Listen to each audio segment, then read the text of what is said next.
Today I will go to talk about the topic what is the optimal training frequency. Usually the question is presented in the context of maximizing muscle gain. That is where we'll focus our discussion. But keep in mind the principles covered here also apply to fat loss and strength performance. For those of you that just want the goods, here is the punchline you need to take away from everything that will be covered in more detail below. Optimal training frequency depends on the training stimulus and the minimum amount of time it takes you to recover sufficiently from the stimulus in order to repeat it and progress upon the previous session. There are dozens of words, hours of lab work, and multiple meta-analysis summed up in one sentence. Okay, now on to the explanations for those of you that want to understand the why a little more. Foundational concepts. Let's begin by breaking down the summary above before diving into the research and some of the misconceptions about training frequency. Stimulus. Training stimuli refer to specific conditions created by the type of training that elicits a particular response from the body. Think of it like a trigger that results in an adaptation. There are multiple potential stimuli that we can create based on how we design our training program. Hypertrophy is not a stimulus, it's an adaptation. More than one stimulus can result in hypertrophy. Stimuli create different stresses on your body, and some take longer to recover from than others. This is why saying that there is only one optimal frequency for hypertrophy or any goal is an ignorant claim. For example, a program that creates a significant amount of mechanical damage will take longer to recover from on a muscular level than one that minimizes it and focuses on local metabolic stress.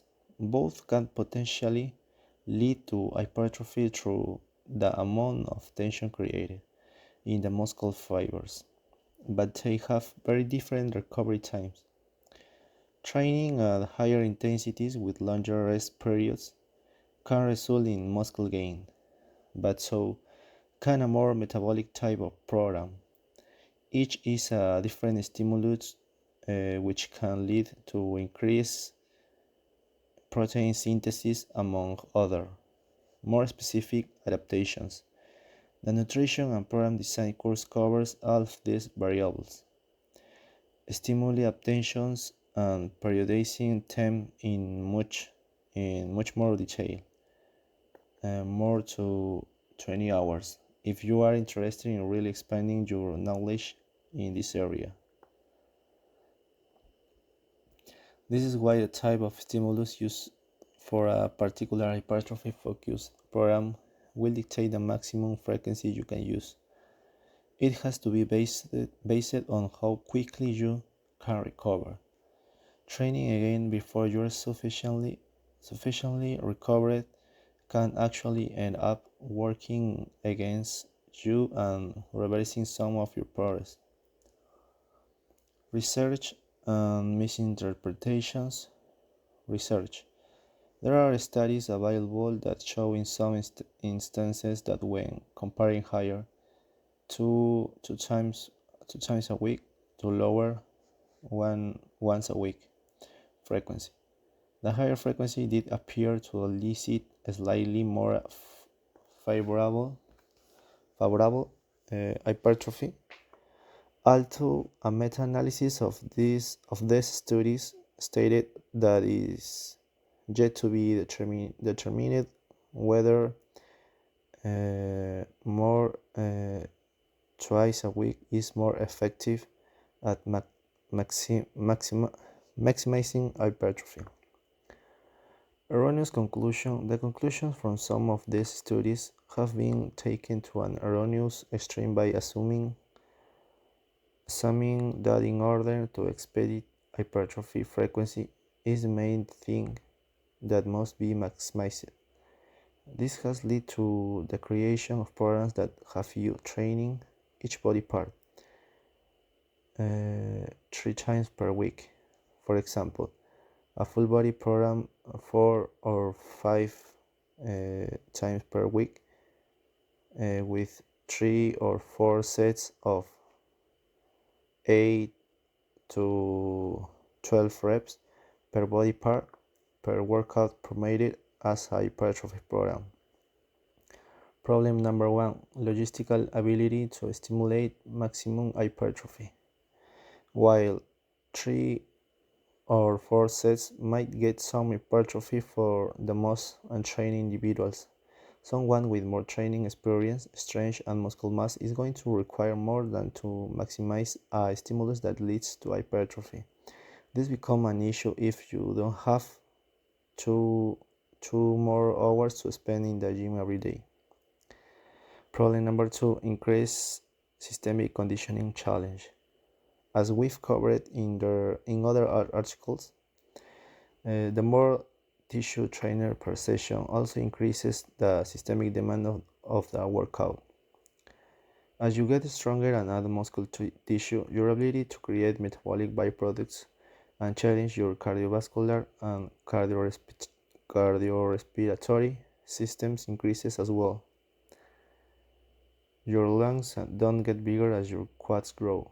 So, in order to achieve a greater volume of work to stimulate growth, you will not be able to train your entire body in a single session effectively, as you'll be limited by energy systems rather than local muscular tension. Problem number 3: protein synthesis and recovery time. On average, after resistance training stimulates, that elevated rate of protein synthesis lasts for 24 to 48 hours. This is one of the arguments for training about every 48 hours in order to keep protein synthesis continuously elevated, or at least as much as possible. However, in a more trained individual, if they perform enough work to significantly stimulate hypertrophy, they might not be fully recovered within 48 hours and be able to progress their performance in many cases. There is more than the decline of elevated protein synthesis to consider when determining recovery time. The nervous system also must be sufficiently recovered in order to be able to perform another bout of training. If there was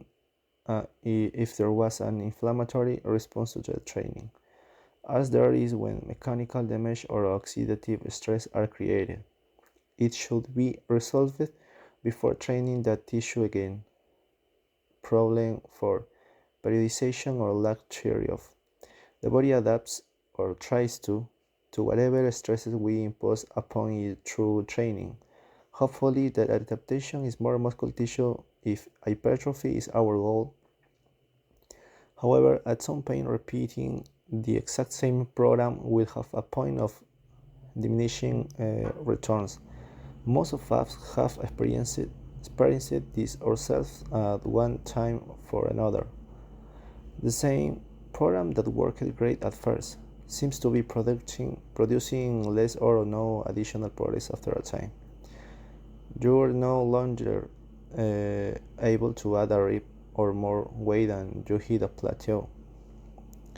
The value of proper periodization of stimuli is that while you take a brief break from one, you can be training another that you can still adapt and benefit from. For more details